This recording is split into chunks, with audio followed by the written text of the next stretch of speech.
Welcome to That Seasonaire podcast. I'm your host, Gina. Stick with me as I chat to Seasonaires, expats and adventurers across the world sharing their inspiring stories and interesting insights into living and working abroad.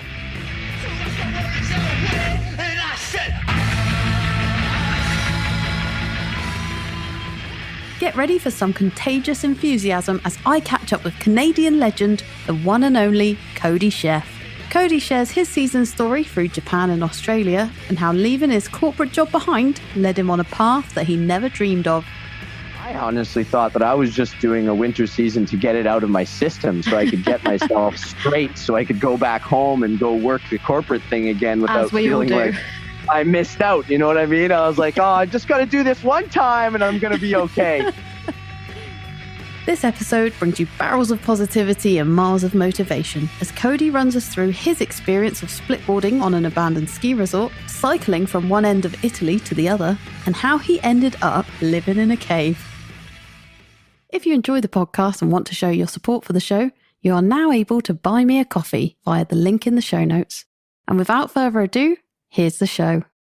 Cody, it is a pleasure to finally meet you. It's a pleasure to meet you, Gina. A fantastic time.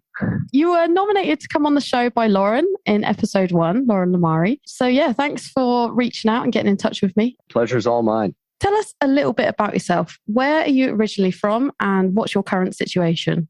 Well, I'm from Canada, which is a pretty general term to say. So I would specify that I was born in Calgary. I grew up most of my life in the center of Canada in the prairies around Winnipeg on a farm. I grew up on a farm down there for quite a while. And then I went to university in Winnipeg and did some corporate work in Winnipeg for a little while in the finance industry.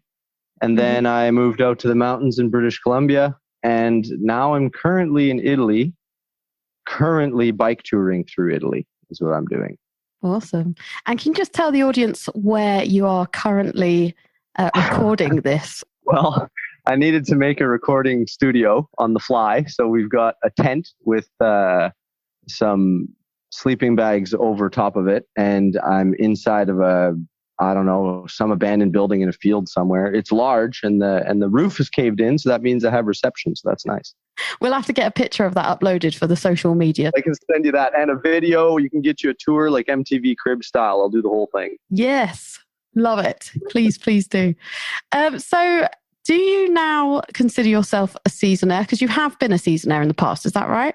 Yes. I would definitely consider myself as a seasonaire at this point. I've been doing predominantly winter seasons. It's been a little bit more difficult to follow winter around the world nowadays, but I've been doing winter seasons and I guess seasons in general since 2017 would have been the first winter. So December 2017 is the first time that I went. And has it just been back-to-back seasons since then?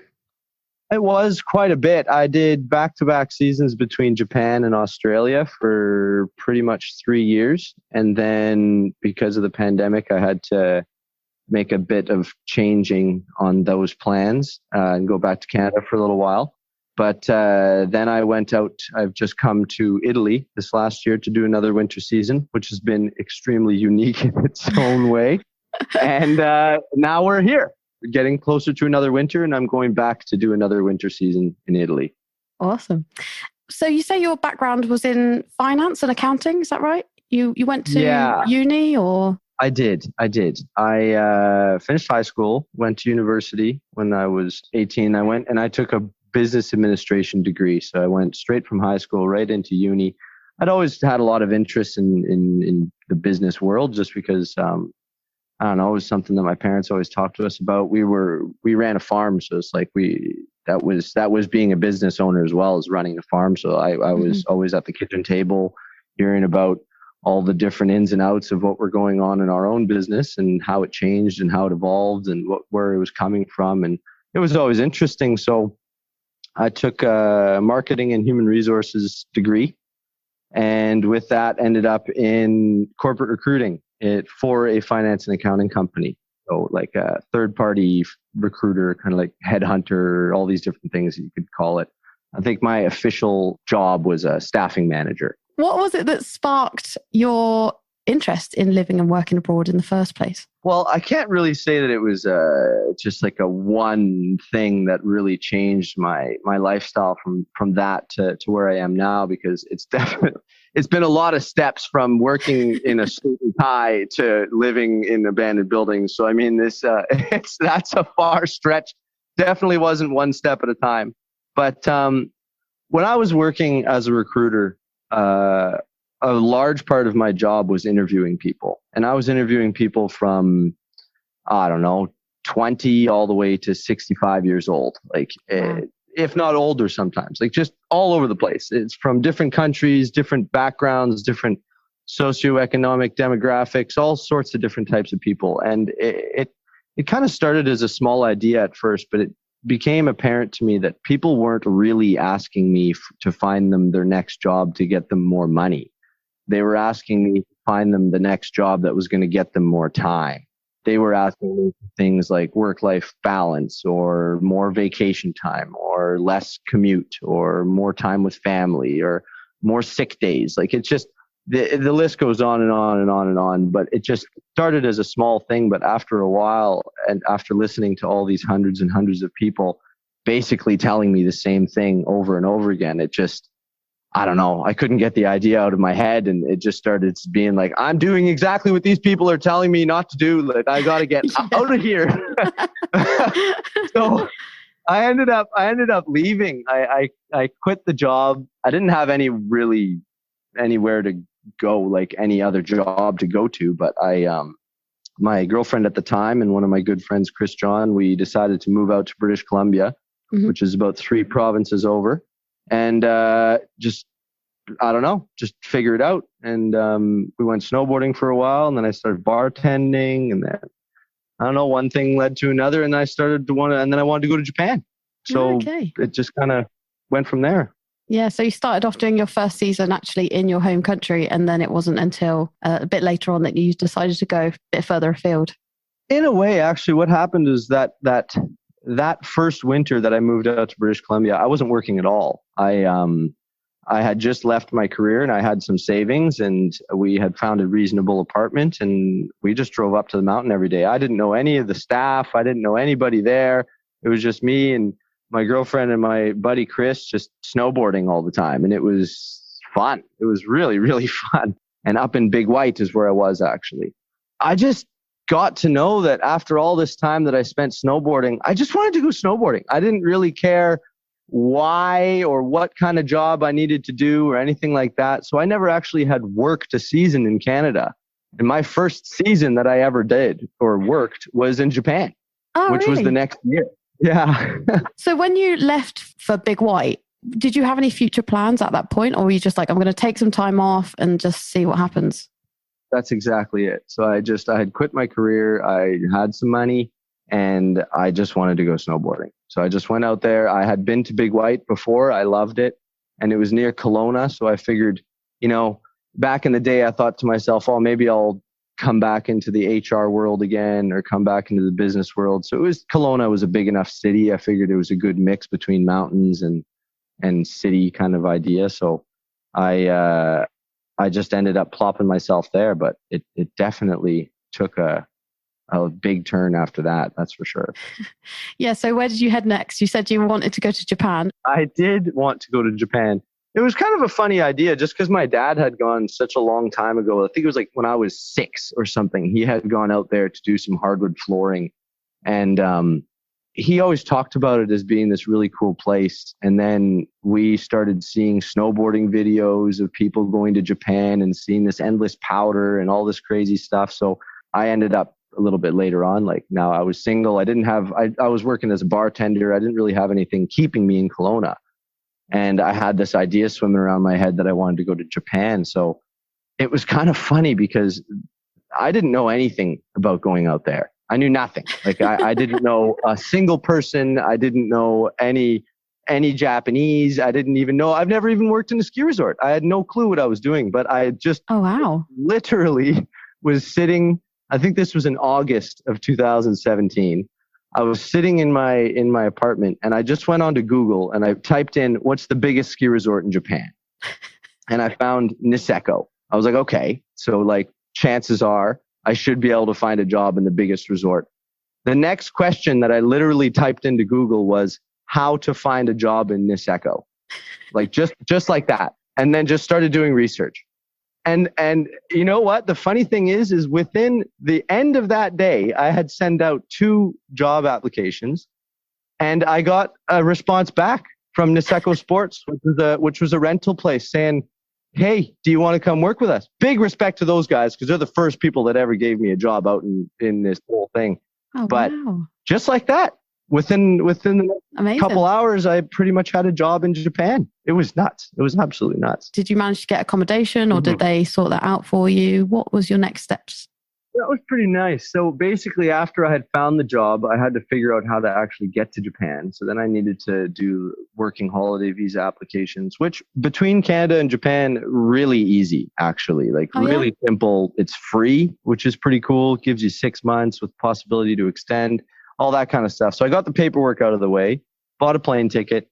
And thankfully enough, that job, the Niseko Sports Company was actually, or is still, I'm sure, under the umbrella of the actual ski resort. So I got to work for the ski resort. So they had accommodation sorted, they had your transport sorted, they had if you wanted your food sorted, like all sorts of things. It was probably one of the easiest season jobs I think you could have possibly popped into because everything was ready. You just had to be there, ready to work. How long were you in Japan for then? Just for 6 months? I showed up in December or like end of November. You get your training. Basically, it's the busiest time of year straight after you show up there, which is like Christmas and New Year's, which that in itself is a pretty hilarious time. Mm-hmm. You're, I don't know, new to this whole world. And then all of a sudden you've got people from every corner of the planet showing up and asking you for different types of skis that you've only seen for the first time in your life. And it was crazy. It was really crazy. But you did the season, which is from December until April or end of April or something like that. And then me and a couple of people that I met there was working with there, which is a huge advantage to being able to work in a winter season abroad, because I didn't know a single person when I showed up there, but the staff of these 3 rental shops was something like 28 people. Oh, wow. So the next day after I started this job, you've got 28 friends, or at least 28 people you're going to be introduced to. That was a huge advantage to be able to meet some of those people right away. But the first time I was in Japan, I think I stayed for about 6 months. Yeah, something like that. I could not say enough good things about that place. It was incredible. After Japan, where did you head to next? That was what was pretty funny. So when I was in Japan, everybody that I was working, well, not everybody, but a lot of the people that I was working with or partying with or meeting while we were out there were from Australia. Mm-hmm. And there was a lot of Seasonaires there from Australia that were basically, during their, like it's opposite summer, winter kind of thing. So they would go up to Japan, and then they were actually talking to me about how they were going back down to Australia to do the next winter season. Right. And I mean, I honestly thought that I was just doing a winter season to get it out of my system so I could get myself straight so I could go back home and go work the corporate thing again without feeling like I missed out. You know what I mean? I was like, I just got to do this one time and I'm going to be okay. That's like the classic situation for all of us. I don't know anyone who's like, I'm just going to do this forever. It's always just, I'm just going to do one and just see how it goes. I'm just going to do one of them. And then I'm going to settle down. I don't know. I settled up. I'm settling up now as far as what I'm concerned. This feels much better than settling down. I met a whole bunch of just great people, and they were all from Australia, and they were telling me they were going down to Hotham. Mm-hmm. And oh man, it's a long story. I met this one guy on a train and on my first day in Japan, and then I'm seeing that he was in Niseko, and he ended up giving me this like part-time job as a security guard at a bar. So I was working as a security guard as a bar as well as my rental job in Niseko. And through that guy, I ended up meeting the owners, and they were super friendly. And one of the guys, like, this is how it all went. Like, it was just, you meet one person, you meet the next person, you meet the next person. And then through these last guys, and his name was Steve. And I actually was talking to him at the bar one day, and it was near the end of the season, my first season in Japan. And I was telling him like, I'm really hoping to go down to Hotham in Australia. Mm-hmm. And he was like, well, I have a bar in Falls Creek. If you want to come work in Falls Creek, he's like, you could have a job for sure. And I was like, oh man, like Steve, I'm really sorry, but I want to go to Hotham. Like, I really appreciate your thought process here, but everybody I know is going to Hotham, so I think I'd rather go there. He's like, yeah, I understand. And he actually sent a message on Facebook to this other guy he knows called Steve. Sooty. We'll call him Sooty to keep it separate. And the next day I got a message from Sooty saying, hey, I heard Steve said you're a good guy, so do you want to come work down here? And just like that, bang, I had another job in Australia. Oh my God. It was just crazy. It was just crazy. I couldn't believe it. So then I ended up going to Australia. Well, not right away. I had to fly back to Canada, and I dealt with some more visa stuff because like Canadians, you really just got to continuously get the visas because, that's just how it is. But at least we have them. At least we have the opportunities to have these things, which is kind of nice. Yeah. But then did another visa application and then flew down to Australia 3 weeks later after I flew back from Japan. That's 3 weeks later, bang, down to Australia to a brand new place, to more snow. And I was just like, this is the coolest thing in the world. There's snow again. Oh, it was so cool. So you headed down to Australia. What was that experience like? Did you enjoy it there? I absolutely loved it. Like, I mean, you're going to hear me. I'm going to sound like a broken record. I'm going to tell you over and over and over again how many times I love this stuff, but that's why I'm still doing it. That's the whole reason why. I ended up, I got to go work at this bar called The General, and it was so cool. It was just this place that had been around for years, and they had all this history in this town. And like Hotham is a really interesting ski resort because it's all on the top of the mountain. Like it's the ski lifts bring you back up. You don't like ski. You ski down to the bottom of the chairlift and then it brings you back up type deal.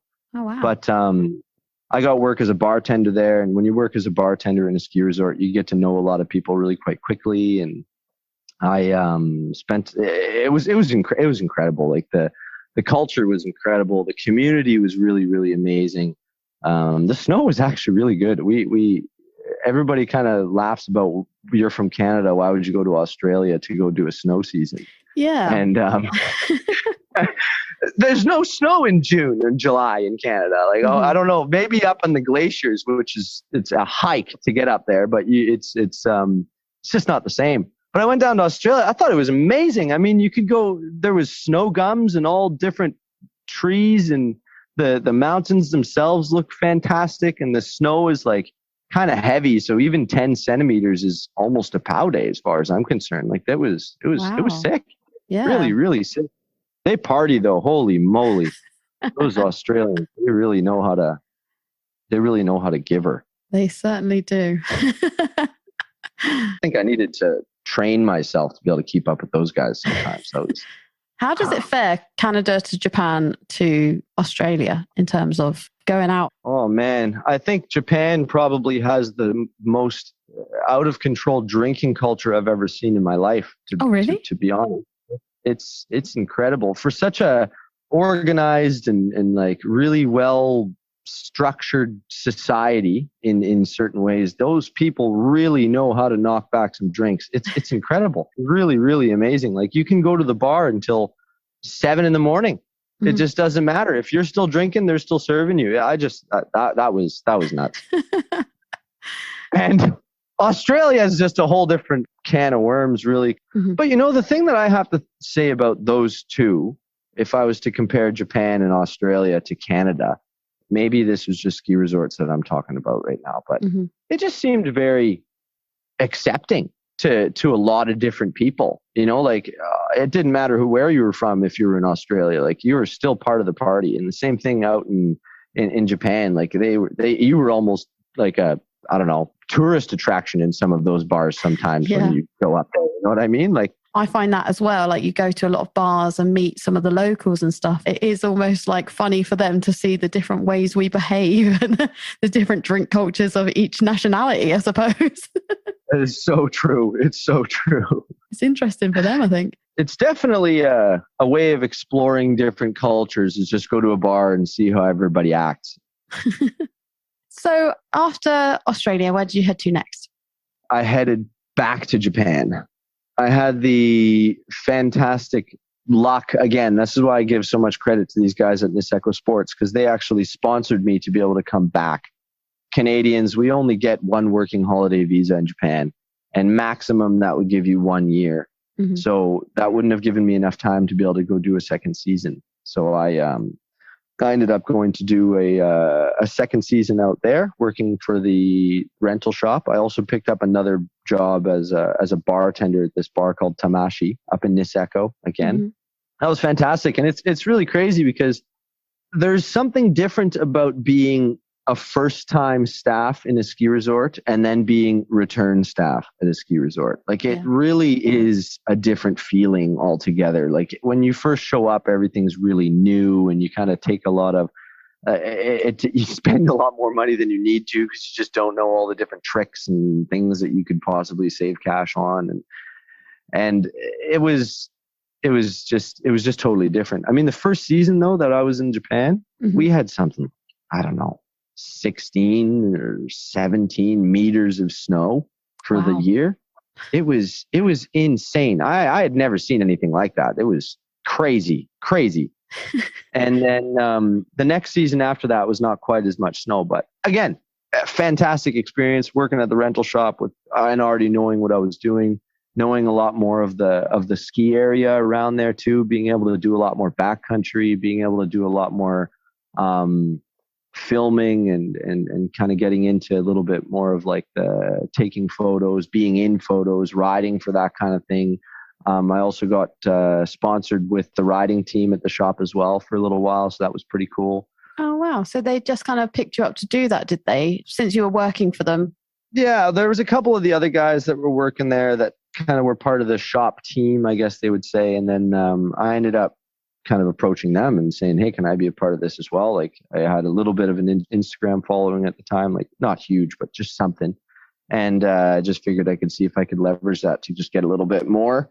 And they brought me on for the year while I was there, which was pretty cool.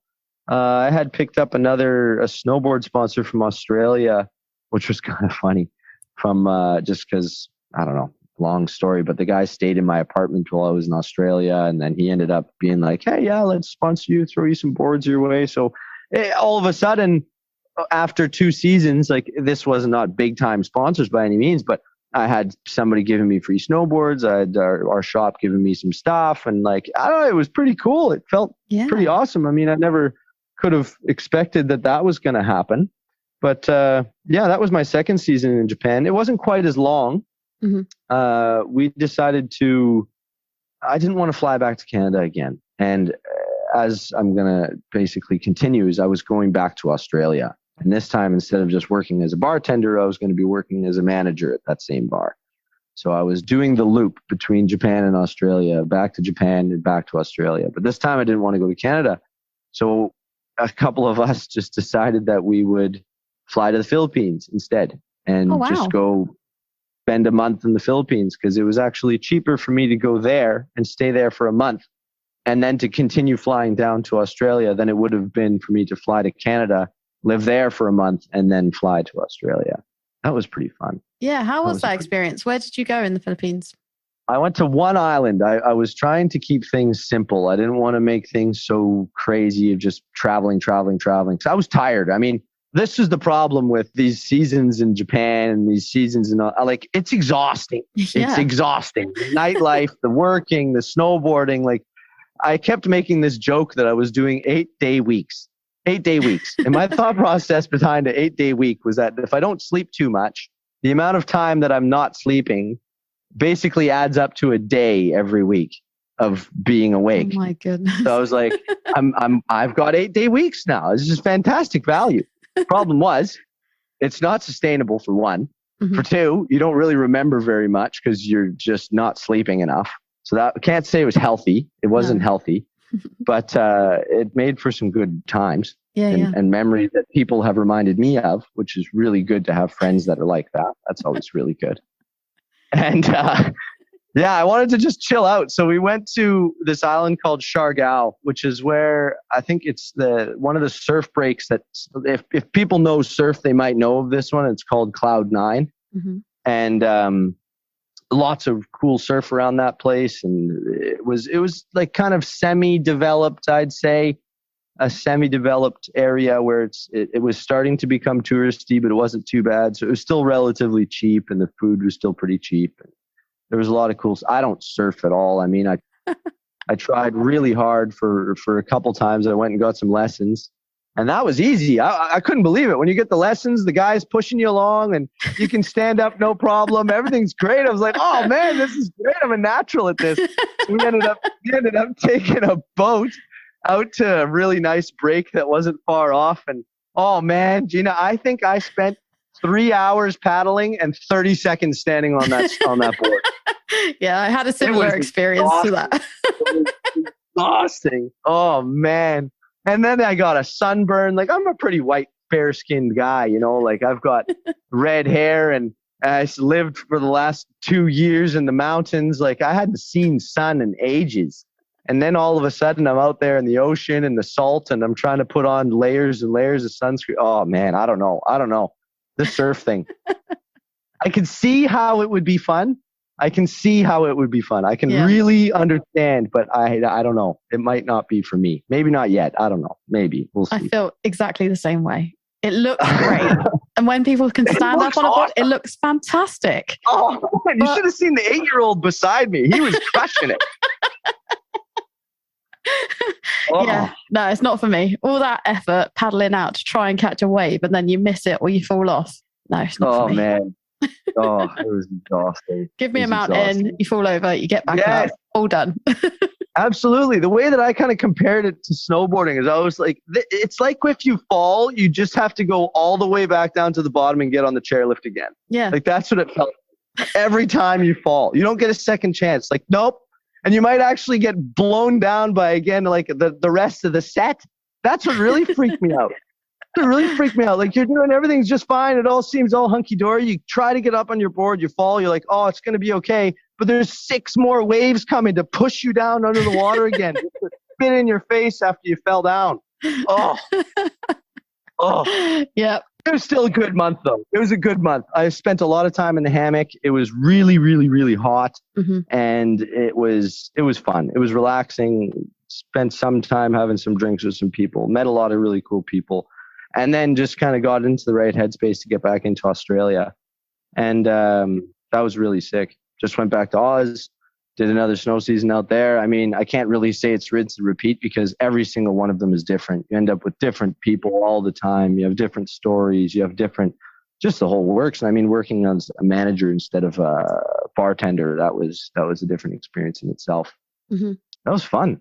Yeah. And then I had the idea, because I had already done 2 seasons in Japan and 2 seasons in Australia. I had the idea that I wanted to go to Italy because it was something different, and it was just a new set of mountains and another language that I couldn't understand. So I figured, why not do that and be lost again for a while. I originally was going to hope to go to Italy, but I had left early in my last season of Australia, and I wasn't going to be able to be there for the staff party at the end of the year, which is like, at the end of the year, everybody comes together for like 3 days of, getting messy. Yeah, exactly. Where you need a bath afterwards, kind of thing. Yeah. That's it. A bath and a month in the Philippines. Yes. Yeah. Okay. And try to so you can remember something again. I wasn't going to be able to make it to this staff party because I had left a few weeks early, which was sad, but I had to go home for a wedding, and it was for a really good friend of mine. And mm-hmm. I mean, I don't necessarily condone flying around the world all the time for people's weddings, but if it's an important person and they want you there, you should be there. Yeah. Anyways, I get this phone call from one of the guys that was working there while I was back in Winnipeg. So I was back in Winnipeg at this wedding. This was maybe 2 weeks after I'd come back to Canada. And he said, Cody, we've all put some money together and we've bought you a plane ticket to come back to Australia for the staff party. Oh my God. Like, you can't be serious. The staff at the bar, all the people that I was working with, that's chipped so in cool. and bought me a plane ticket back. which was just That's some of the amazing. nicest things I've ever oh man, my heart was overflowing with joy, Yeah. overflowing. It was incredible. It was really cool. Definitely worth it. And it was really, really quite nice as well because I got to go back there and see my partner, Bonnie. I had met her in Australia in that second season. It was really nice to be able to go back there because we were kind of starting off and weren't quite sure what was going on. But I got to go back for 3 weeks more in Australia, which was excellent. That's so cool. Oh, it was really neat and spent some time out that way. But at this point now, it had brought us, like, you want to fast forward a little bit, and it had brought me to middle of October, getting closer to November. I didn't have any time to get this Italian visa thing sorted out anymore. Right. Okay. So that train had sailed. And I had a good friend of mine that I had managed with in Australia that just basically said, hey, come work with me again in Japan. So I went back to Japan. But it's funny because that's actually when I went to Nozawa Onsen, and that's where I met Lauren, and that's how I ended up even getting introduced to this show in the first place, which is so excellent. Cool. So you went back to Japan. How is your Japanese at this point? It's good enough to order some food, to like make people laugh, to maybe flirt with girls a little bit. Like very minimal. And it's probably even worse now. It's even worse now. Nihongo wakarimasen. You know what I mean? Yeah, that sounds awesome. I don't know what you said, but it sounded great. It just means that I don't understand Japanese. Oh, okay. So you're in Japan. You've had another season in Japan. How was that? That season was actually completely different because instead of working in a giant ski resort like Niseko, which is essentially like if you want to compare it, it's like the Whistler or the Chamonix of Japan. Like it's big. It's really quite large. Yeah, I went from working in that to Nozawa Onsen, which is a much smaller resort, completely different feel in the town, a lot more traditional. You've got like actual bathhouses, like your onsens. There's all over the town. Like my accommodation that I had to sort out, it didn't even have a shower. Like you had to use the bathhouse. You had to use that kind of stuff. Like that was just part of it. That was kind of an interesting experience. So you get to go into these onsens and these things are hot, like 50 degrees. The water's like 50 degrees Celsius. Most like hot tubs in Canada are like 40 degrees Celsius, maybe 42 if you find a hot one that someone's turned the dial under the breaker panel because you can't actually turn it up legally that high. But these things are like just natural spring water and they're toasty. Oh man, really, really, really cool. I enjoyed that a lot. So after Japan, where were you heading this time? Well, that's the funny thing is I was hoping to get back to Australia because I still had a little bit of working holiday visa left there. And I was going to just kind of use up the last of it and spend as much time as I could with Bonnie. We were still from different countries and she had come to Japan to visit me. And then I was going to go back down to Australia to spend some time with her. That's actually when this whole pandemic thing started, is when I was in Nozawa. Right. And it was very interesting because I remember when I first started hearing about it, people were, I don't really keep up with current events very much. I'm not very good at watching the news. Same, yeah. But when I was in Japan, some people started talking to me about this Corona thing, and I actually had no clue what they were talking about. I had no idea. And then they're like, well, haven't you heard about this sickness that's come out of China? I was like, there's no way anything like that's going to ever add up to anything. Like, there's people get sick in China all the time. I was very wrong. I was very, very wrong. It's something definitely happened. It was very interesting, actually. In Japan, I can't say that it was horribly tight. You know what I mean? Like, it wasn't super restrictive. I guess at the time they were still trying to have the 2020 Olympics in 2020 in Japan. So I think that probably had something to do with it, that they didn't, lock everything down completely. I had heard somebody told me that because of what happened after the war, they never really wanted to like impose these types of super restrictive rules on their people anymore. So it was actually a reasonably calm experience over there. The craziest thing that happened was everybody from Australia that was working in that ski resort, which was quite a few, everybody just left. Everybody took the first flights they could pretty much and went home, which basically made that the ski season ended a month early.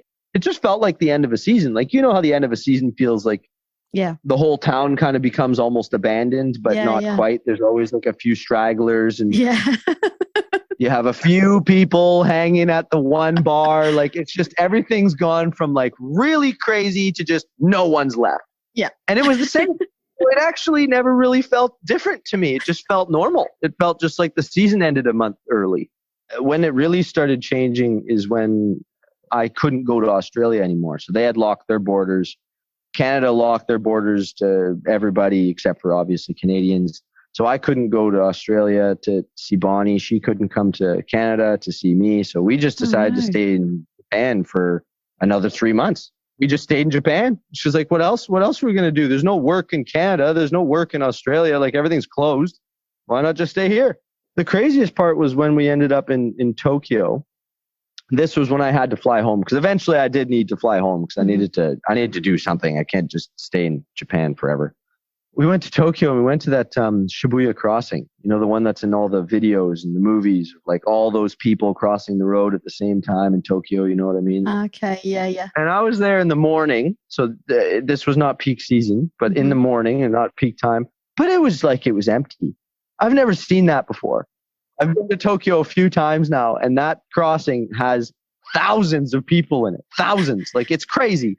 And that morning, there was like no one there. I was like, whoa, this is different. This is definitely different. This is something I haven't seen before. So that was kind of weird. I went back to Canada, and the airports were all kind of abandoned, and everybody was kind of wearing hazmat suits, and that was pretty interesting. That was very, very different. Was Bonnie able to go with you at that point? No, so that's when we actually got separated. So I had to go back to Canada. She had to go back to Australia, but she couldn't find a flight actually because we had stayed there for so long. She couldn't find a flight until, I think, July. So it was almost a month after I had left that she finally managed to get back to Australia.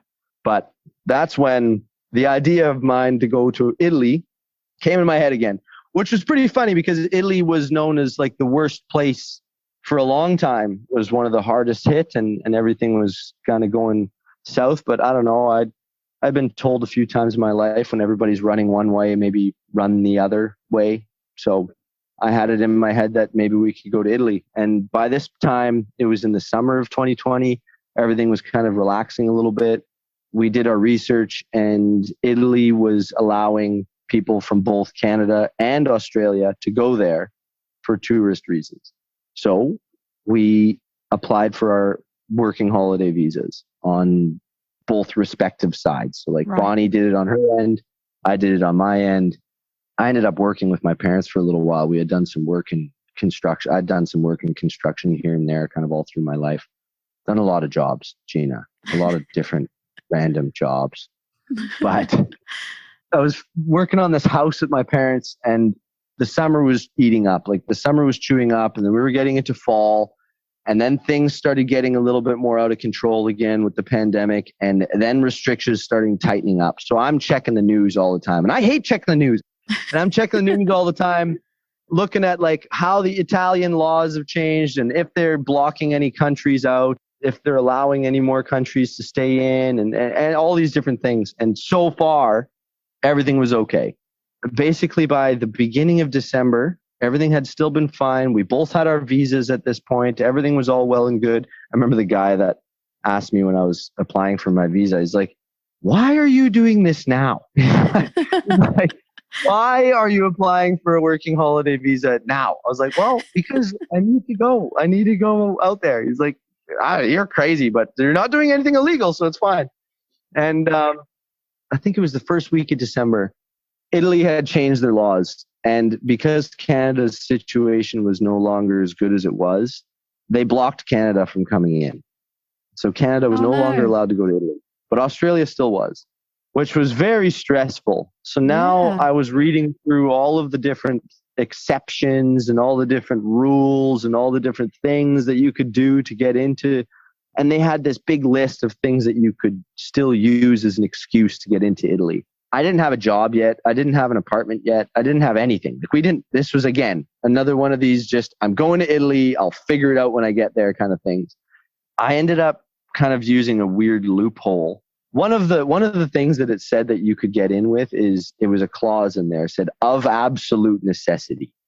So, I mean, I wrote this big giant letter saying how it was absolutely necessary for me to go there, but I didn't think it was enough to stand on. Yeah. So I ended up going through Workaway. You've heard of Workaway before? Yeah. I'm going to be interviewing a Workaway tomorrow, actually. Oh, fantastic. So I never really had heard of Workaway before, and I looked it up. And in Italy, you're not allowed to volunteer unless you have a visa, right? Like it's and I'm sure a lot of countries are like that, where you technically need to have a working visa if you're going to go volunteer somewhere. Mm-hmm. I don't know how often it's patrolled, but that's the loophole I was going to use. Mm-hmm. And basically I had set up this volunteer position at this organic kind of permaculture farm thing in Italy for May. So after the winter season. and I got the guy to just send me a letter that said, Cody will be staying with us for an indeterminate amount of time in 2021. That's all it said. That's all this letter said in Italian, and he signed it. I was basically getting on the plane in Vancouver, and I had this really minimal letter and this gigantic letter that I had basically said that I'm going to meet my long lost love from Australia because it's the only place that I can get there, and I've already sold all my stuff and I have no job in Canada. I went on and on and on. It was a sob story. I could have got an Academy Award for that letter. They love the romance of it, though. They love Very that Romeo stuff. and Juliet. Exactly. These people are passionate. So I was trying to give them as much Canadian fiery passion as I could without saying too many stories, you know? Yeah. And I go to Vancouver, and I've got no idea if I'm going to get into this country. I had a very small leg to stand on, if any. The person at the desk was like, you got to make sure you have all your paperwork because they're turning people around at the airport if it's not in order. I'm like, yep, I've got everything. I've got everything I need. And they're like, okay, all right, get going. I get onto the plane and I fly to Brussels, and then I get to Brussels and they've asking me all these different questions, and you've got to fill out all these declarations, and you have to tell them where you're going and where you've come from. And like, you know, all this different protocol for the quarantining and stuff. And, mm-hmm. And I was telling them I was going to Italy, and they're like, okay, do you have all your papers? And yet again, everybody's asking me if I have all my papers, And I'm stressed. Like, I am stressed, Gina. I cannot explain to you how stressed I was. And I finally get on this last flight, and I show up to Italy, and this is the moment of truth. You know, you're walking up to that guy after this big, long, snaky lineup of people going back and forth. And you show up there, and I've got this big stack of papers and my passport and like my self-declaration form. And he's just like, I'm standing in front of him, and he's in Italian. He's just like, he asked me for my passport. I give him my passport. And then he asked me for the self-declaration form. I give him the self-declaration form. And then he's like, are you working here? I was like, yes. He's like, what are you doing? And I said, contadino, which means farmer. And he let me go. That was it. That was it. My entire experience of coming into Italy hinged on one word, contadino. And that was it. And I was in. Amazing. Problem Perfect. solved. Got there in the end. Thankfully, like the second I got through, I didn't quite believe it at first, actually. I went and picked up my luggage, and I was kind of waiting for one more person to like check my papers. Mm-hmm. And then I just walked out, and I was just out in the front of the airport.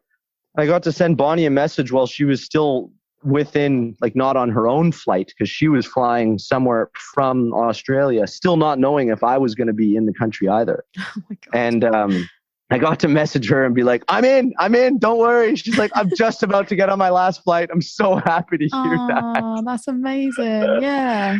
Oh, that was pretty wild.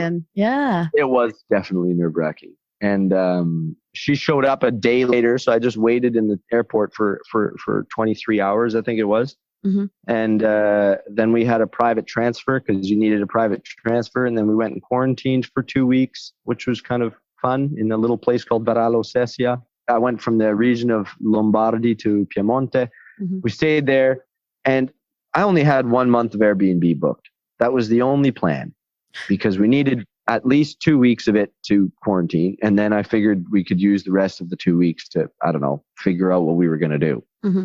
In that month that we were in Piemonte, kind of like just through the internet world, you know, I'd asked if anybody knew anybody in Italy, if anybody had any contacts of any places. And I really wanted to go to this mountain called Monte Rosa. Mm-hmm. One of the reasons was it's got so much backcountry opportunity out there. It's incredible. The other reason is it's not such a central hub of a town. You know what I mean? Like it's a lot of little towns kind of broken up. So I knew that the nightlife wasn't going to be so crazy. Yeah. So I could relax, spend more time snowboarding and less time partying all the time. So like we didn't really know what we were going to do because I had no accommodation, no anything. But we ended up finding through Facebook and just like, I guess, scraping through the internet, we found an apartment. So we rented a car and we went and looked at the apartment. This was after we were finished quarantine, up in Champoluc in Monte Rosa. Mm-hmm. And we found it up there and we were asking this woman some questions like, what is the season going to be like? Like, is it going to be like, where do you think is a good place to find work? And she's basically like, well, I don't even know if the season's going to happen. And that was a bit of a shock because from the news that we were reading, they were like, oh, January 7th, the season's going to start. We were just kind of banking on that because we had been in quarantine and waiting in this place till basically January 5th or something like that. Mm-hmm. And we'd finally gotten out there. We were hoping that this was going to start. And long story short, the season never actually happened. No. We were living in an apartment in Champoluc and we just decided to stay anyway. It didn't work. We just would take the bus down to the nearest town to go grocery shopping once every couple of weeks. Mm-hmm. And we just split boarded up the mountain every day, Wow. which was awesome. We got to ride on an abandoned ski resort for like 3 months. That's incredible. When do you ever get to experience the Alps with no one on it? Like that was nuts. That was crazy. That must be quite hard work though, hiking up to do a couple of runs. Yeah, one run, pretty much one run. There was a few days that we decided to do a couple runs, but it was tough. It was quite the adjustment period to get used to getting up that hill. I think it was, 1,200 meters. I think you do 1,200 meters of ascent and something like 6 or 7 kilometers to get to the top from where we were. And how long did that take you? Well, it depends on who you were with. So like when we were a bigger group, it would be, maybe 2.5 hours. At first, when we first started, it was probably closer to 3 hours. But I mean, if you were really charging up there, like I remember there was a couple of us that were kind of feeling like we would get into a competition and try to get up as fast as we possibly could. And we saw some of these like ski mountaineering guys on these tiny little breadstick skis go up there. And the one dude told me he went up there in 58 minutes. I'm like, 58 minutes? That's insane. That is insane. But like, it's a whole different sport. I had this giant split board underneath my feet and probably not nearly as much cardiovascular health as that young man did. But I think the fastest I ever made it up was like 1 hour and 25 minutes or 1 hour and 26 minutes or something like that, which was pretty good. I was quite proud of myself. Yeah, that's amazing. It was amazing. Honestly, it really made you appreciate every run a little bit more. It made it that much more special to be able to explore a mountain on foot. Yeah. It was really, really amazing. That's incredible. And it was something I kind of started getting into while I was in Japan and also in Australia. And I kind of, I brought a little bit more in this backcountry touring with the split boarding and I guess how people say like earn your turns or however you want to say it. Mm-hmm. I love it. I really, really, really love it. I think it's a fantastic way to experience the mountains. That's so cool. You should check out Dark Start's podcast. Maybe you should be on there. You should go on there as a guest. I'll go talk to him 100%. I'll be like, hey, do you guys want to listen to this monologuist for a while? Like, you got some time. I got more time than you do. I guarantee it. Oh my God. They're so cool. They're super cool. And yeah, they've got this really cool podcast where they just literally talk about backcountry and split boarding. Amazing. Yeah. Perfect. So yeah, you're doing a lot of backcountry and splitboarding in Italy. How did it fare compared to sort of Australia, Japan? I think over here in Europe, we're not as well renowned for the depths of snow. It's funny because I can't compare apples to apples because I was able to ride a lot of fresh powder because there was no one there to touch it. Yeah, which was amazing. And the other crazy thing about this was that we had it easy. This was about as easy as you could possibly get it because this ski resort was ready to open. Wow. The runs were groomed. The runs were still being groomed. So we could walk up groomed runs and then ride down groom runs if we wanted to, or ride backcountry runs if we wanted to. It was pretty amazing. I'd say a big difference between, well, like everything was quite different. Like riding in Australia, you have heavier snow, a little bit less elevation, but where I was, it was quite steep. Yeah, the snow quality is different, a lot of warmer temperatures kind of thing. Riding in Japan, you can never see anything because it's always snowing. So it's always kind of that whiteout stuff, but you have that dry, deep powder, very low elevation mountains. So you have trees almost all the way up to the top of most of them. But then riding here in Italy, I was living at 1,600 meters and you'd walk up to 2,600, 3,000, 3,500, wherever, however far you wanted to go. It's really interesting to ride the entire time in the Alpine above the trees. Mm-hmm. That was really different for me. And lots of sunny days, like really, really great sunny days. It was completely different to anywhere that I've ridden before, for sure. But amazing, all in its own way. That's one of my favorite parts about traveling around the world and riding on all these different types of snow and all these different mountains is that they truly are different. You wouldn't think, but they actually are. It was fun. Cool. So you're still in Italy now? Yeah. What are you doing at the moment? Tell us what you're doing still in Italy. The pandemic is, I mean, we're still amongst it, but things have got a lot easier at the moment. Things really have gotten easier. So basically, by the end of the and I quite mean literally winter season this time, because it's not like any work was ending. We were like, well, what do we do now? Like, I haven't worked. Bonnie hasn't worked. We don't have any more money. Like, we have some savings that we were using, but we don't have any more money. And there was that workaway that I had organized before I got there. Yeah. So we knew that we were going to go do that workaway in May, but we just didn't really know what we were going to do afterwards. So I remember we were sitting in our apartment one day and we figured, why not just look at workaway and see if, there's something else to go do and see if there's any other opportunities. We were looking through and Bonnie found this one that this guy was asking for some people to work at a hostel. We applied for it and he responded to us really quickly. And this hostel was in San Vito lo Capo, which is, we didn't know this at the time, but we looked like, well, where is San Vito lo Capo? And we look at it on the map and it's on the far west side of Sicily. So pretty much as far as we could possibly get from where we currently were in the Valle d'Aosta, all the way in the north of Italy. So we've agreed to this workaway for July to go work for a month in this hostel. So like workaway is like in exchange for food and lodging. So we get to stay there and live there for free kind of thing. So we now knew that we needed to get from the north of Italy all the way to the south of Italy and into Sicily.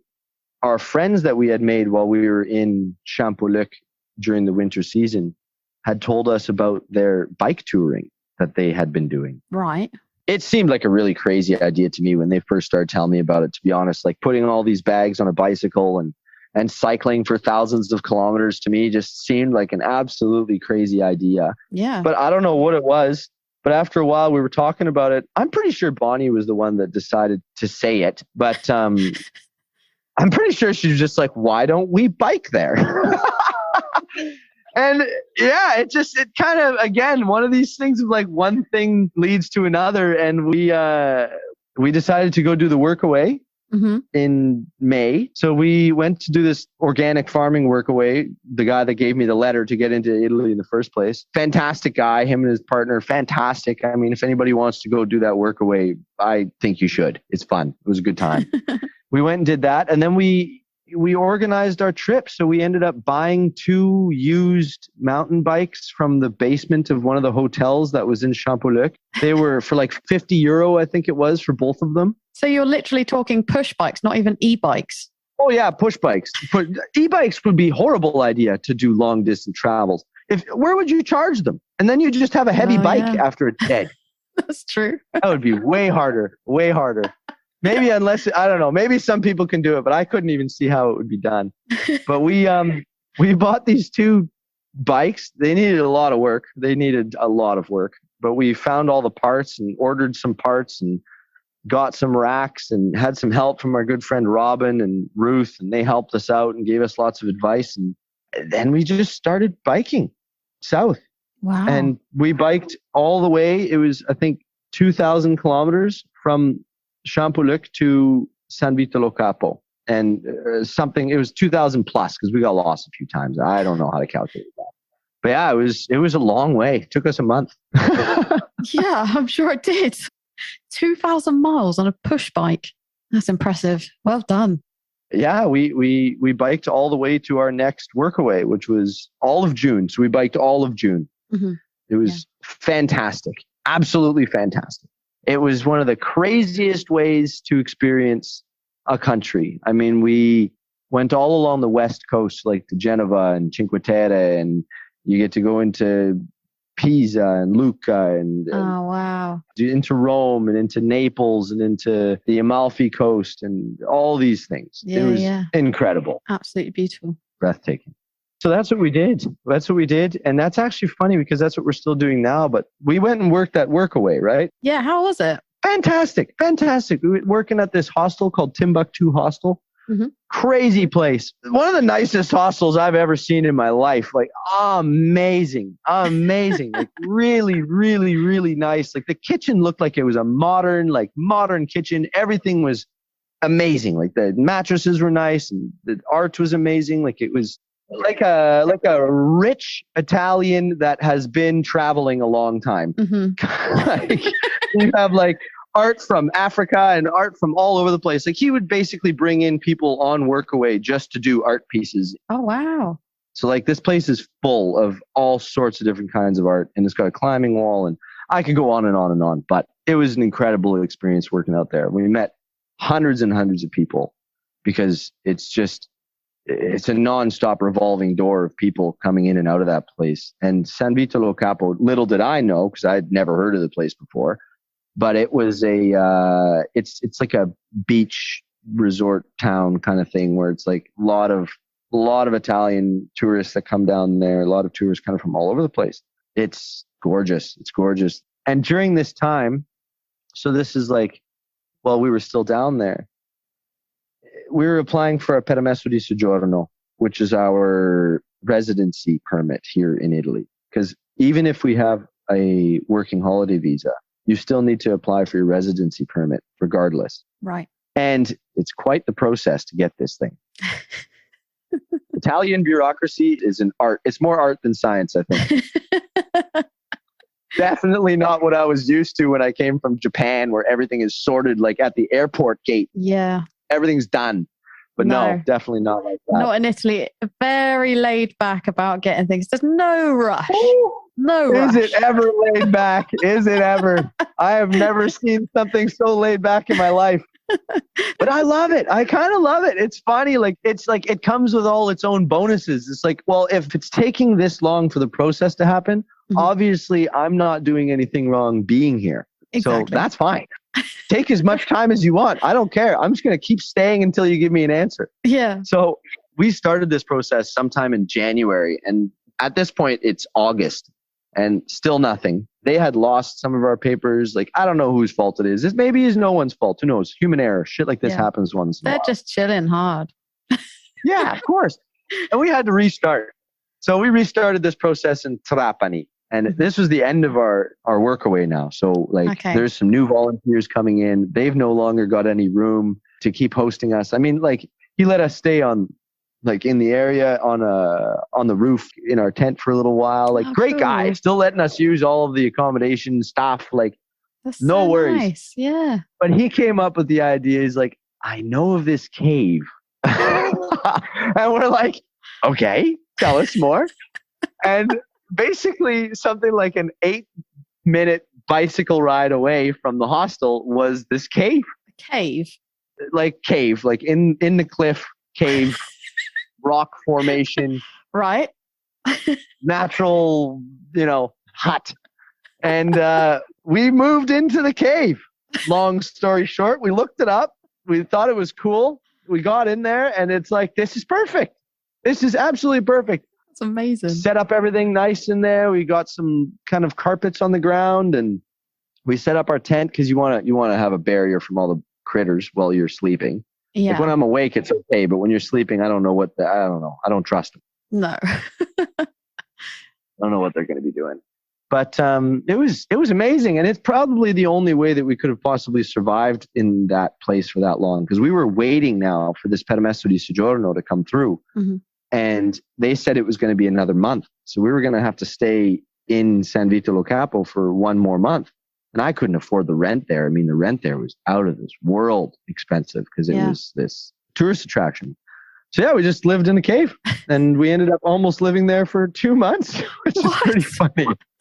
Yeah, it was like a month and 3 weeks in the end. By the time we finally left, we had a couple roommates, but they were like, we had a couple rats that were living in there and there was a couple other little critters, but nothing ever messed with us. It was awesome. We had a great sea view. You could see the sea from where we were. We had a hammock set up outside and it was plus 40 outside. It was ridiculously hot this August. It was crazy. But in the cave, it was cooler, which was nice. It was cooler. Nice. So that was helpful. That's awesome. I couldn't believe we were living in a cave, though. It was probably one of the craziest things. When we started telling, like what I had posted on Instagram that we were there, and some of my friends from back from home were like, "Are you actually living in that cave? Like, are you still living in that cave?" Like, it was pretty funny. It was really, really funny. It was cool to be a caveman for a while. It, it gets you back to your roots, gets you back to wherever you're going now. And so then at this point, at this current moment, we're riding back up. So we biked all the way down Italy, and now we're just biking all the way back up. And what's the plans when you get back up to the north? When we get back to the top, that's when I keep saying it like speriamo. So like, let's hope that everything opens this time, that it's allowed to be open. Mm-hmm. And we're still waiting on this permesso di soggiorno, which is pretty funny. We're still waiting on all that. If all of these moving parts work together, it should just end up that we're going to go back up to Champollic, and we've got the same apartment again, which is really cool. We've got our apartment back. We're just going to go to work and just do a normal winter season here in Italy. And I guess during the whole time I've been working I got into photography. Yeah, this was something I was going to ask you about because I've seen your pictures on the Instagram. Yeah. Yeah, how did you get into that? Because I didn't really have much else to do during the pandemic when I was in Canada. And my little brother had been doing it for a little while, and I had made a lot of friends through the snowboarding world that were taking photos. And I've got a certain look to me with this large red beard and mostly that. And I've had a lot of pictures taken of me. And it was kind of funny because a lot of the snowboarding stuff and everything was me in the picture. I like that. It's cool. It was sweet, but I just never, I don't know. I just never really pictured myself as being like a model of any kind. So I thought to myself, maybe I'll learn how to take the pictures and then I can do both and have more variety to this package and try to basically see where it could lead. Yeah, nice. So I just grabbed a camera. My brother had two, so he had just bought a new one. So I took his old one. Got a couple more lenses for it and a computer to do the editing and stuff like that. And I just basically just got onto the internet like I always do and asked Google, how do you learn how to do photography? But yeah, anyways, so yeah, we're biking now. We left the cave. We're biking. We've been staying in abandoned buildings here and there because it's been raining a lot this time, which is really unfortunate. Really takes away from morale. But it's been great because there's lots of abandoned buildings in Italy. So we're just, anytime it rains, you put the tent in the building and boom, done. How do you find these abandoned buildings? Are you just going past them and going, oh, there's one? Or are you actually looking them up? Is it actually? Exactly like that. Exactly like that. But, it's around 5:30. Sun's going to be going down pretty soon. Let's start looking for a building. And probably 10 minutes later, there's one. right there. There's one. There's another one. So we got super lucky with some of them, like the old rustic pugliese, like the trullo, like the actual trullo, like those cone-shaped houses made of only stone. Wow, that was a great experience sleeping in one of those ones. That was really cool. But then when we got into the really like abandoned house kind of looking ones, that's when I realized this, like, we're squatters. This is what this is. This is what people call squatting, is when you stay in other people's abandoned houses. But we're gone by 6 o'clock in the morning anyway. We're gone. So it's whatever. Maybe it's not legal. Maybe it is. Who knows? But you have to catch me first. So, well, we won't tell anyone where you are. It's fine. Somewhere in Italy, in any of their abandoned buildings. Good luck. In any abandoned building or cave. Cody the fugitive. Not my fault. I'm still waiting for a residence permit. Come on. Exactly. There we go. So you're heading back up north now? Yeah.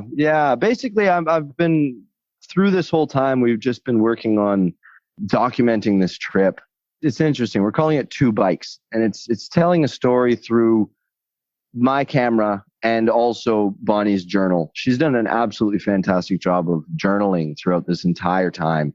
And doing this photography thing, I want to try and make the lifestyle that I'm leading right now sustainable. You know, I want to be able to find ways to not work so hard, to have my own time, to be able to do a month of bike touring and then another month of bike touring, all this stuff. Because I don't think I would have been able to do it if I was still working a full-time position. No. Where I needed to report to somebody else, or I needed to do any of these things. And yeah, there's lots of things that you can do. You can start a business, you can sell things on the internet, you can do a lot of different stuff. But I've learned how to do photography. I understand marketing relatively well. And I've found kind of a creative outlet, and it's fun. So we're basically going to try and publish it into a large format book, and then maybe bring it into some galleries.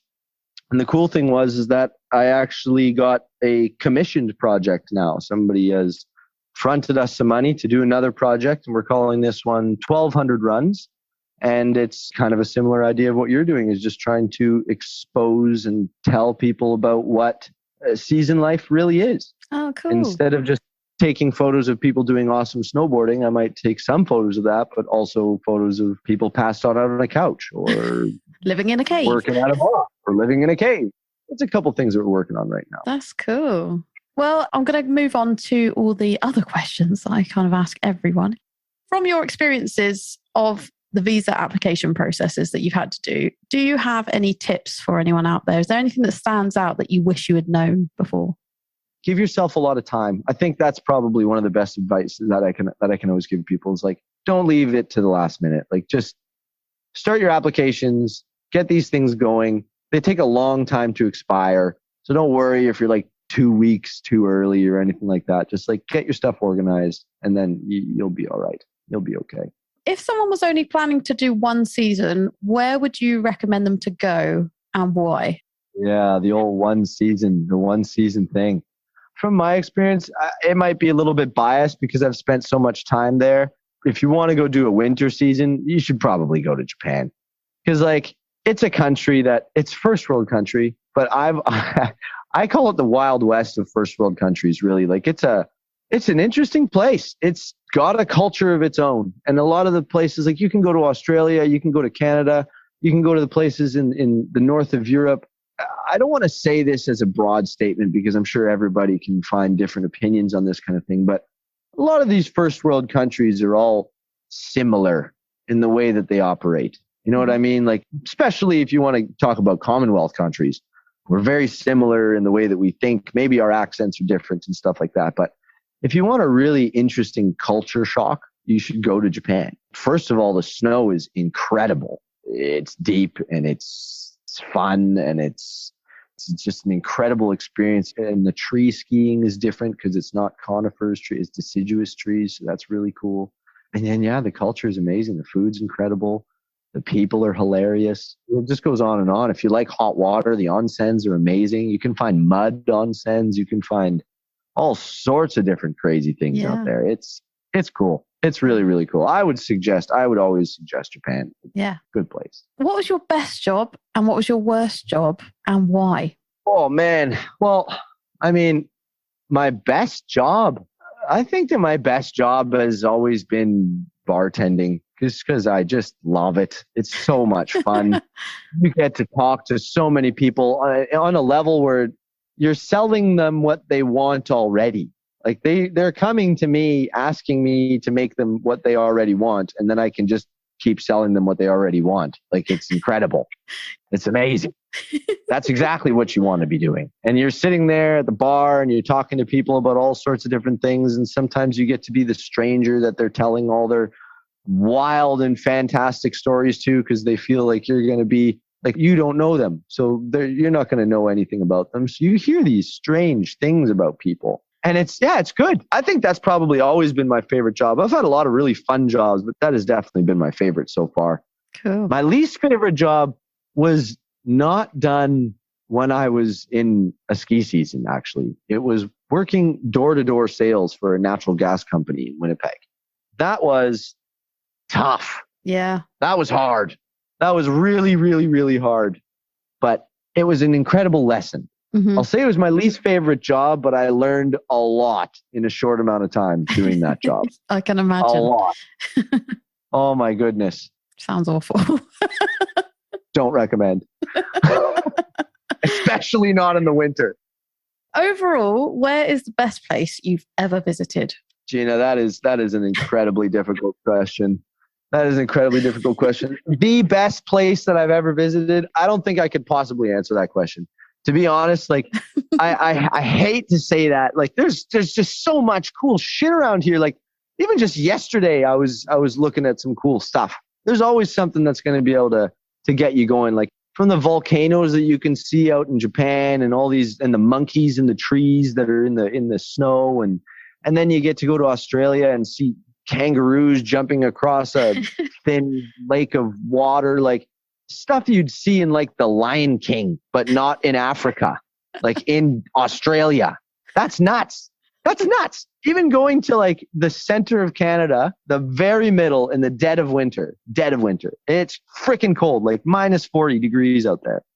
And if you look up at the night sky, on a clear night sky, when it's minus 40 in the middle of winter, you'll just see some of the craziest stars and northern lights and crazy things that you can't even imagine. And it only for some reason works like that when it's bitter cold. Mm-hmm. But like, there's no possible way. Coming here to Italy, the people and the structures and the history and like, it's just too much. My mind is consistently overflowing with how much overflowing it is, you know?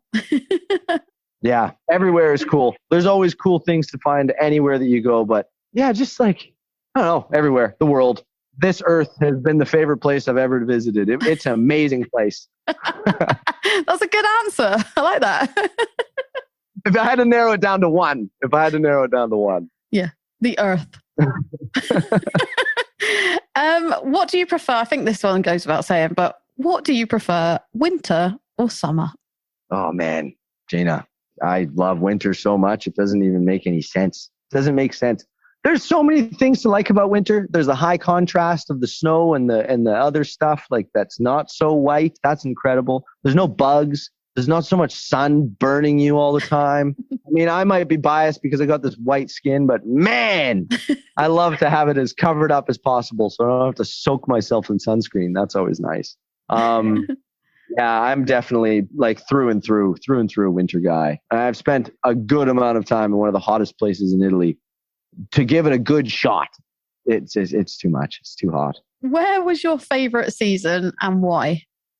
There's got to be something about the first season that you ever do. It's just so crazy how different it is to what you ever imagined life could have possibly been on the other side of the ski resort world. You know, like I'd been to a lot of ski resorts, a lot in Canada.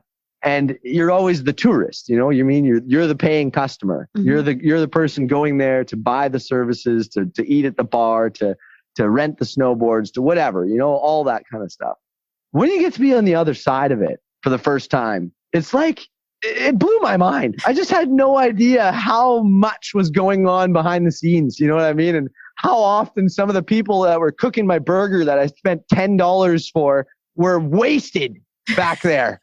Like the stuff that you hear about, it's like, oh man, how do these ski resorts even run? How do they even run? It's amazing. My first season, Gina, I was with some of these really cool people working at this rental shop. And these two guys in particular, Alex Jupp and Michael Thompson, 2 days before New Year's, I think it was around that time. And we were all kind of having a bit of a chat and having some drinks in our common area of our staff accommodation. And our lodge manager, he already didn't like us very much because we were too loud and we were too rowdy. And we had an early quiet time of 10 o'clock. And I was losing my brains because I was just like, I came here for an experience. Like, I didn't just come here to be quiet. I came here for all of this. You know what I mean? Like, this is part of the fun. Like, I work till 9. I want to hang out. So it's like, in good Canadian fashion, I thought to myself, why don't we go outside and build an igloo? Because if we can just build an igloo, it's quiet because it's soundproof. It's warm because it's a freaking igloo. And we can hang out there and drink all night. It doesn't matter. Nobody's going to get mad at us. So we go out there with a whole bunch of us. And like at first, there was a whole bunch of people excited about this idea because, I mean, nobody's ever built an igloo before. I will admit it wasn't an actual igloo made of blocks where you've got like that nice perfect shape. It was more of like a quincy or a snow cave. You know what I mean? You're just in a pile of snow to make a cave. Oh man, this gets so out of hand. We started this project and it was 2 days before New Year's. We ended up digging up this little hole. It wasn't anything big. And we had a little bit of a collapse because I hadn't done much research since I was a child on how to do this. So it wasn't working very well. And a lot of people kind of lost the steam and the motivation to do this. Mm-hmm. But Michael Thompson and Alex Jupp and myself were determined to make this little party room of ours. So we ended up digging this thing. And it was, I don't know, big enough for like 8 people or something like that. It was a reasonable size. We kind of like dug in a little bit. Yeah. It was a reasonable size. And a few days later after New Year's, one person was having a birthday and he wanted to have his birthday party or a pregame kind of thing in this igloo. So we did that. And it was full of people. Like there was like, I don't know, 15 people stuffed inside of this tiny little thing. And we're just like, nah, we need to make this thing way bigger. This is not working. We started digging this thing out. And I mean, this was my first season. So I was trying to just do everything. I mean, we were going out, we were snowboarding every day, we were working. But then after work, we'd come back at 9 o'clock at night, put on some head torches and just go digging. And I mean, this was the season where we had unlimited building resources because it was snowing every freaking day. So we just kept digging and kept piling snow and kept digging and kept piling snow and kept digging.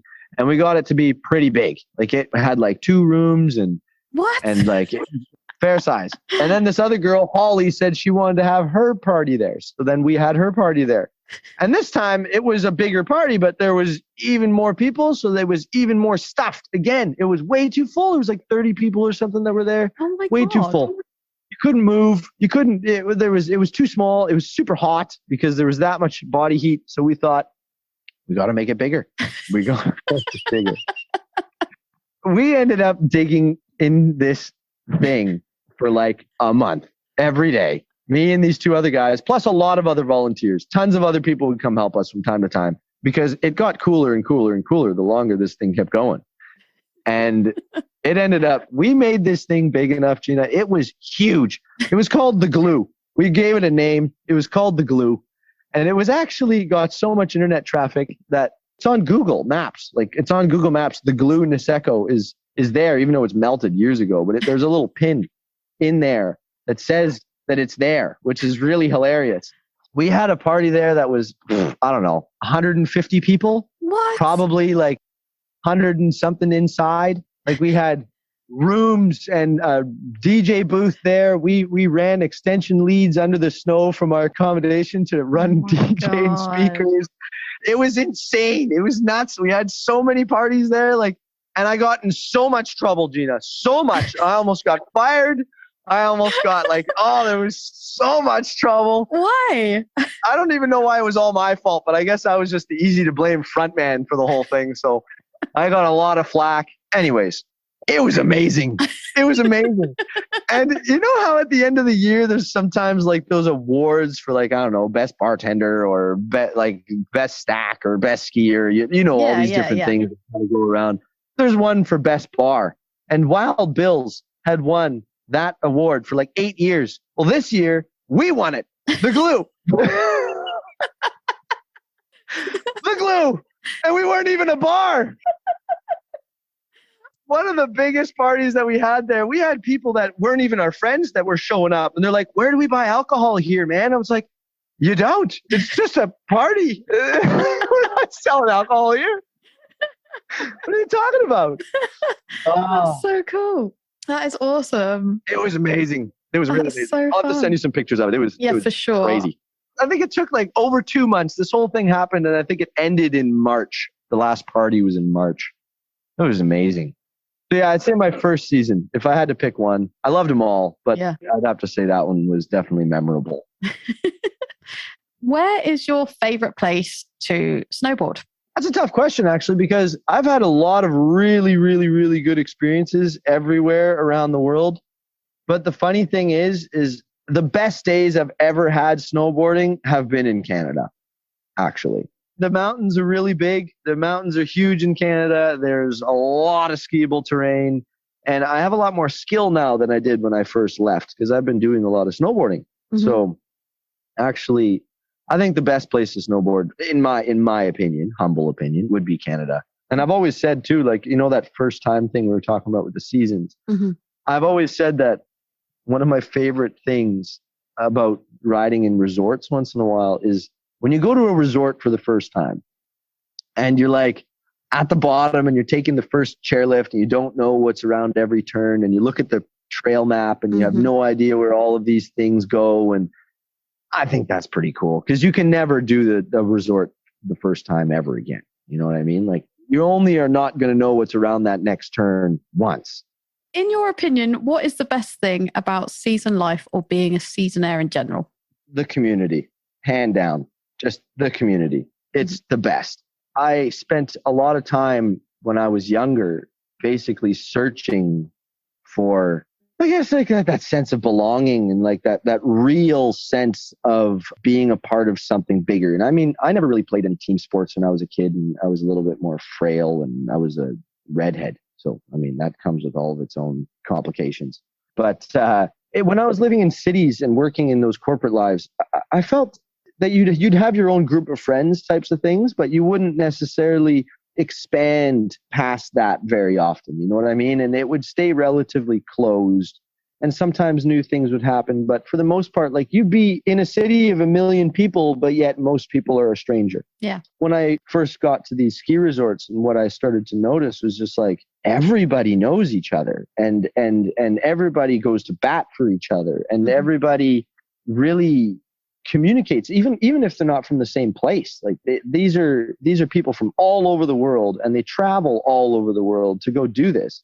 And that common interest that everybody has of the mountains and everything that's around it, it really brings people together. I'd say that's my absolute favorite part, is just that really warm sense of belonging and being a part of a group of people that like each other. And that's neat. Yeah.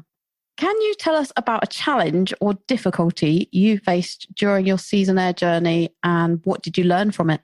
I ran out of money. Oh, that's a big one. I ran out of money. I ran out of money a couple times, which was pretty funny. It just like when I first left for Japan, I had, I don't know, like $3,000 maybe. I think probably less, to be honest.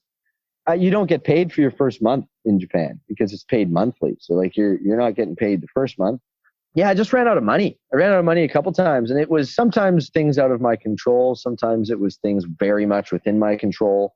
And I think it was a huge lesson. It was a huge lesson in learning how to budget properly. It was a huge lesson in learning that, I guess, when I was working corporate, I had a very regular amount of money coming in. I was also making more money back then as I was once I changed my career path. You know what I mean? I was making more money back in the day. Mm-hmm. And then when I was working in Canada, I was working as a bartender on the west side of Canada. And I mean, tips in Canada are really good.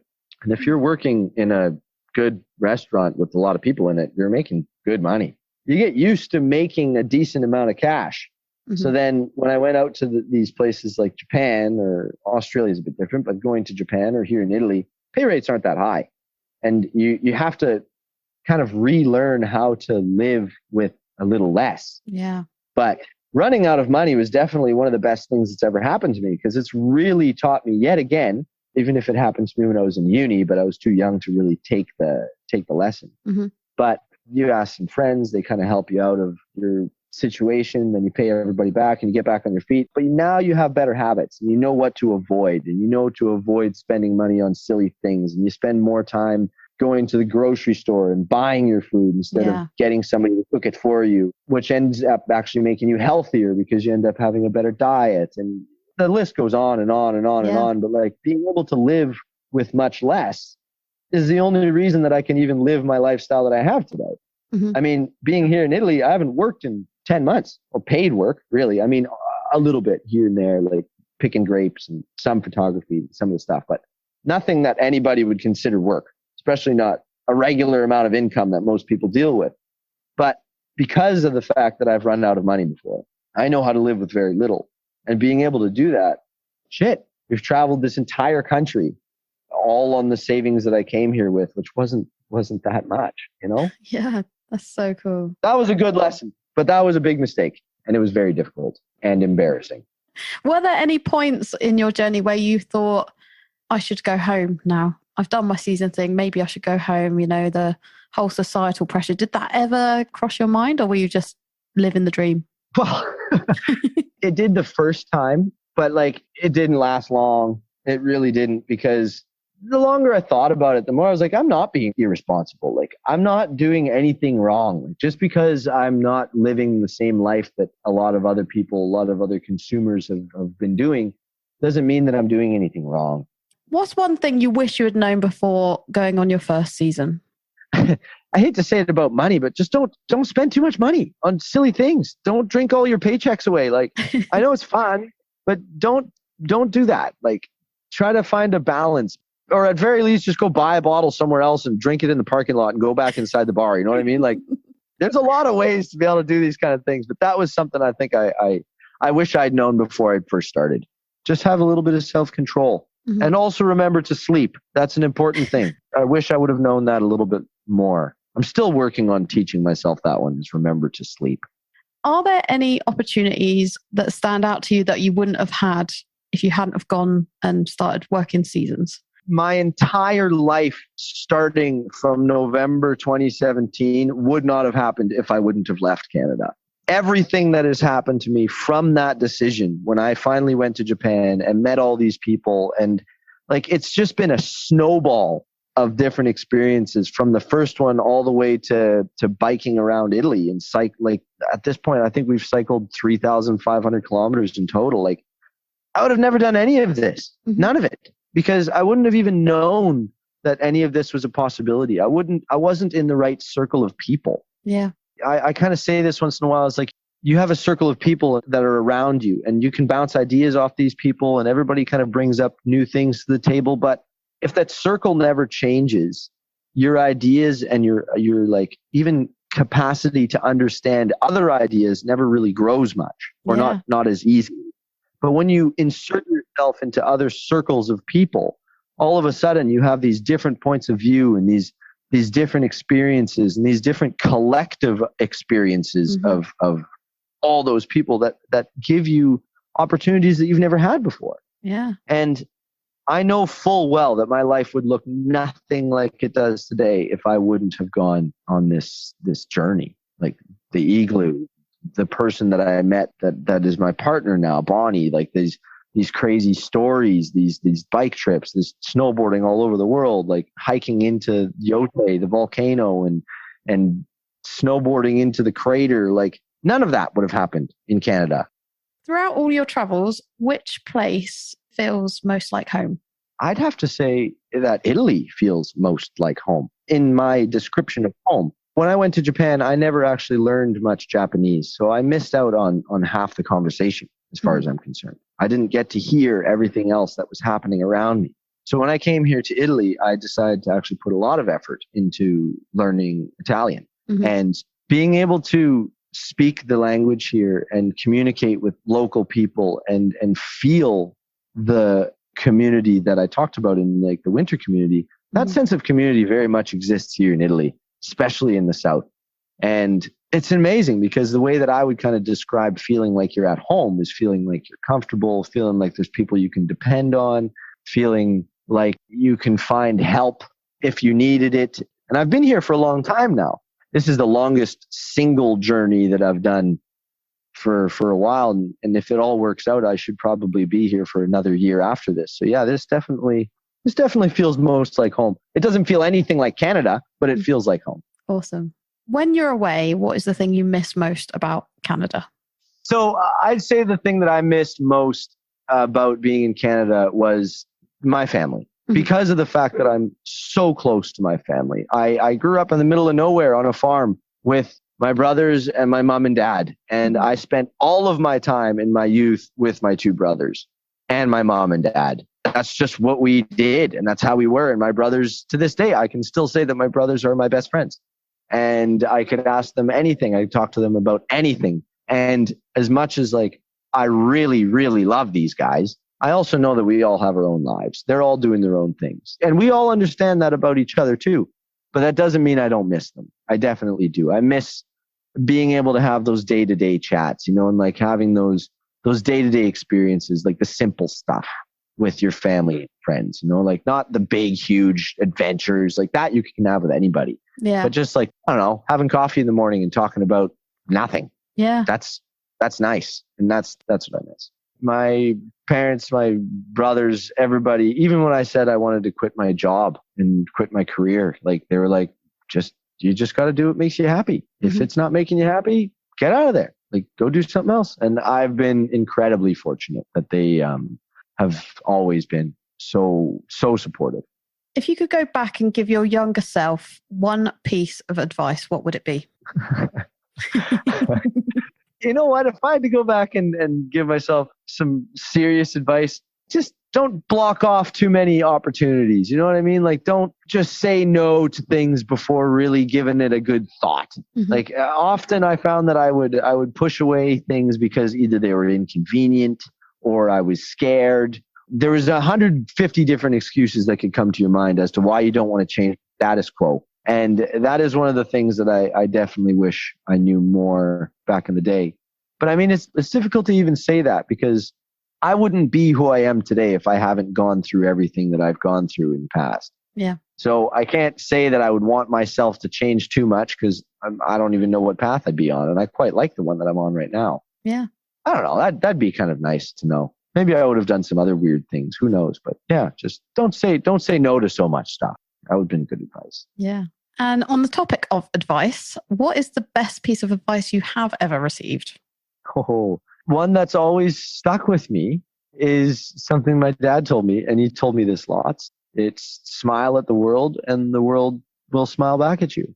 And it's applicable in so many profound and also not profound and incredibly simple ways. Yeah. But I've just honestly found that it's true. The power of positivity is incredibly good. You can really help yourself along a lot if you just smile at a situation instead of the ulterior or the other side of it, which is, I don't know, getting angry or getting sad or getting upset. You can always kind of find some positivity in just about everything. I think that has been the best advice I've ever got because it's helped. Yeah, really good advice. What's the worst piece of advice you've ever received? You should get a credit card. That's a good one. That's the worst piece of advice I've ever received, ever. It's going to help you build good credit, they said. It's going to help that. What the hell do I need credit for if I don't want any loans? I don't know. It was bonkers. Absolutely bonkers. I don't know. A lot of stupid advice out there, but mostly credit cards. Mostly credit cards. Okay. Yeah. We talk a lot about mentors on the show, and it first came up on Lauren's podcast on episode 1. But did you have any mentors who helped you along the way? So I'd say it's an interesting question. Like I honestly couldn't pinpoint it down to one person because I have learned so much from so many people, from the first people that I met when I went to Japan to some of the employers that I had, like Mami-chan and Koji and some of my friends like Evan and Jimmy. And like, I could just go on and on and on and on and on, because these people have taught me just a whole different way to live. Mm-hmm. I've learned things from the people that I'd be sitting on the chairlift with. I've learned things from people that I'd been sitting at the bar with. Like, this is what I talk about in like this sense of community. Like, if I wanted to say that there was a mentor, it would be this whole winter community, this whole Seasonaire community as an entity itself has been an incredible mentor for me. Yeah. Because it's shown me that you can do what you like and still make a living. You can live in the mountains. You can ride 100 days a year. You can do all these different things that I always thought were impossible. I thought that a lot of this stuff just was completely out of my reach. Back in the day, I thought the only way that I could ever possibly have this is if I made so much money that I could buy a house in the mountains and also afford not to work for 4 months and then be able to do it. But in fact, the exact opposite happened. I needed to make so much less money, and now I get to go live in these fantastic mountains and get to snowboard every day. So the mentor has been the entire group of people that I got to share these experiences with, without a doubt. Yeah. Obviously, earlier you were saying about the advice that your dad gave you about smile at the world and the world smiles back at you. Do you have any quotes or sayings that you live by? That is one of them. There's another one I have tattooed on my arm, and it says, "Do it anyway," because I needed to remind myself of that one often enough. Like I said, that was the piece of advice that I go back to my younger self to change things. Is just like, when opportunities come your way or something seems a little bit too difficult or a little bit inconvenient or a little bit, I don't know, like, I don't want to go snowboarding today, or I don't want to go do that 5K walk, or I don't want to go, I don't know, maybe just do like 10 squats in the morning. Mm-hmm. Just do it anyway, because it's probably going to help you out in the end. Mm-hmm. Like, there's a lot of things that could help you. And I'm not saying I don't want to go do meth, so you should go do meth. Like, that's not like, don't take it out of context. We're talking about positivity here. But like, that's the advice that I would give people, like, take some chances, go do some things. And like, worst comes to worst, you can always go back to work. Everybody could always go back to work. People do it when they're 65. I guarantee you can do it when you're 20. So go do something else for a little while. That's what I think. Yeah, perfect. Do you have any books, movies, publications, or anything like that you can recommend to our listeners which helped you on your path? I have 2 books, 2 really good books that I think are excellent. Well, 3 if you want to learn about sleep. But the first 2 are How to Win Friends and Influence People by Dale Carnegie. Fantastic book. I know that it's been around for years and years and years, but it is incredibly relevant, in my opinion, on just learning how to be a decent human being. Or maybe not just a decent, but an agreeable human being, which is helpful. Yeah. Really helpful in life to be able to talk to people and not insult them all the time. Yeah. Because it's getting easier and easier nowadays. It really is. So if you can have the tools to be able to, stay on most people's good books, that's good stuff. How to Win Friends and Influence People, I think, is a fantastic book. Another one, which I think actually might be even more fantastic, is called Crucial Conversations. And I'm no good at remembering I did remember the Dale Carnegie one because, it's a simple name and I hear it all the time. This other one, I can't remember who wrote it, but I could send it to you. But Crucial Conversations. It is literally a book about difficult conversations. It's a book that talks to you about what happens in your brain when you're faced with a difficult conversation, what can happen between the 2 people, what types of problems you can run into, what types of things that you can. It just helps you become a more effective communicator and to be able to bring up tough things effectively and gracefully. It's been a life-changing book, to be honest. It's really, really, really helped. It's really helped. Sold.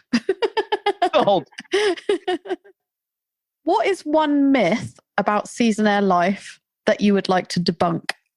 I don't even really know what many of the myths were. I really don't even know what the myths were. Like, it was always, I guess, you know what? It's not always a party. I can actually say that. It is not always a party, because if you want to get the most that you can out of these things, you have to balance yourself. You have to find balance. Like, this is in my opinion. Like, I know that there's people that can burn candles at both ends, and I was one of them, but you don't remember anything. So it's like, it isn't always a party. I think that it's a lot more than that. It's learning and it's growing and it's working and it's and it's experiencing all these different things. It's not just a bunch of people getting fucked up all the time. It's more than that. So if that is a myth, I'd like to debunk it. It's so much more than just drinking. You can do that anywhere. You can party anywhere.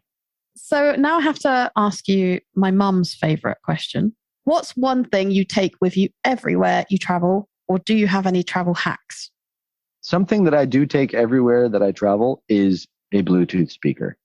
I like to be able to put music on in all of the different places that I sit down for a little while. You know what I mean? Mm-hmm. Like if I've got an apartment or a cave or an abandoned house, nothing makes it feel more like home than some nice music playing in the background when you're making yourself some dinner. So that's definitely something that I bring everywhere. It's awesome. Travel hacks, though. Travel hacks. Try your very best to book your flights directly through the airline, because it saves you a lot of problems when it comes time to make changes when you're at the gate and things are really rushed. And now you have to wait for Expedia or whoever the hell else to fix it for you. No, much easier if you just book it with the airline. You can even find the price online and then call the airline and be like, hey, I found this price over here. Can you give it to me for that price? And they'll probably say yes. Yeah. And then at least that way you have somebody that can help you. So that's a good travel hack, I think. That's a good one. Awesome hack. We've learned that lesson. Bonnie and myself have learned that lesson multiple times. So don't be like me. Book it through the airline. We had a company one time, a third-party company, like the ones that are selling this, go bankrupt. And she didn't hear about it until she was at the gate with this ticket. Everything was all printed. Everything was fine. And they're like, well, the company went bankrupt, so you actually don't have a seat on the flight. Oh my God. And she had to buy another seat then and there for way more money. Yeah, crazy. That's not cool. Crazy. And try to get money back from a bankrupt company. That's a process. If you hadn't gone and done your first season, what do you think you'll be doing right now? I probably would be working at a HR job in a casino, which is really funny. Because it was a opportunity that was given to me right before I left. Oh, really? And it was very, very close to being hired into this HR director position. And then I wasn't going to get that. And then I was going to be hired right underneath that person. Right. And that was the plan. And basically I left. And then when I came back, he's like, so what do you think? I was like, I'm not going to come back. So that's probably what I'd be doing. I'd be working over there. So we're getting to the end of the chat now, but there's a few more questions to go. Every guest nominates a couple of people to come on and have a chat with me. Is there anyone you would like to nominate to come on and speak to me? Yeah, I would actually. So one of the guys, his name is Josh Wilson. He is the one I was talking to you about that I was working with in Japan, in Nozawa Onsen, actually. And he's got a couple different things that he had started out there. He started with a burger shop and kind of went from there. And now it's really expanded a lot. So I feel like he would be an incredible guy to talk to.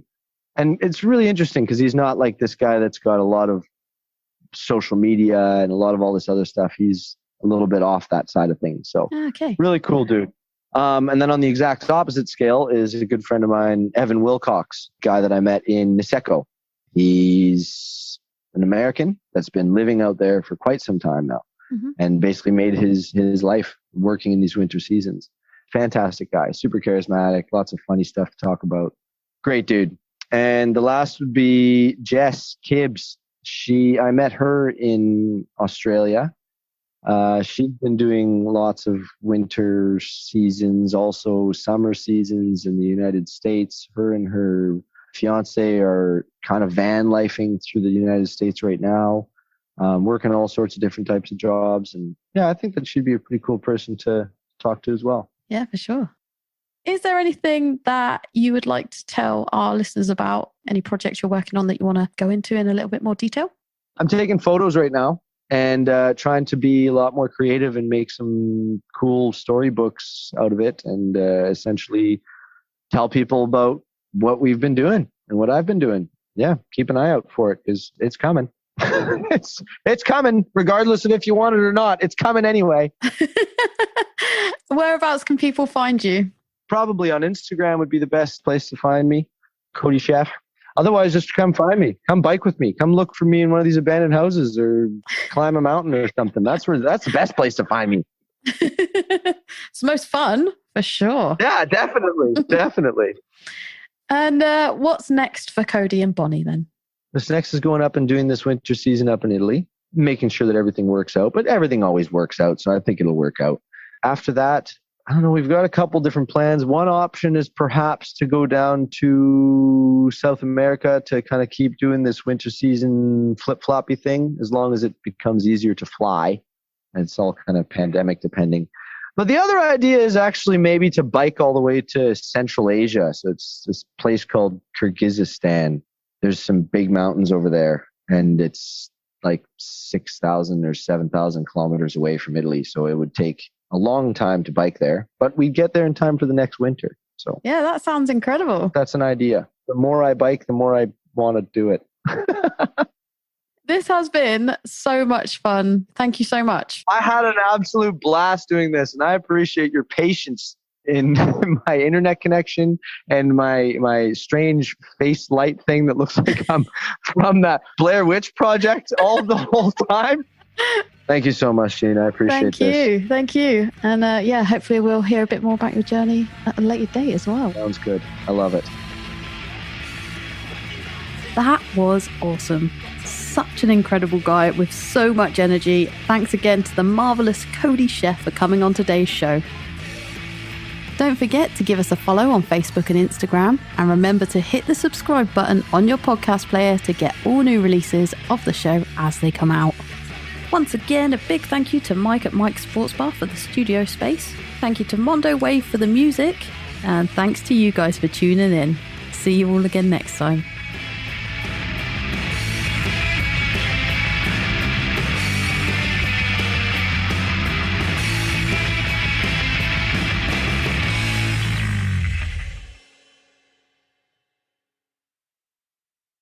All true. The guy making your burger is wasted.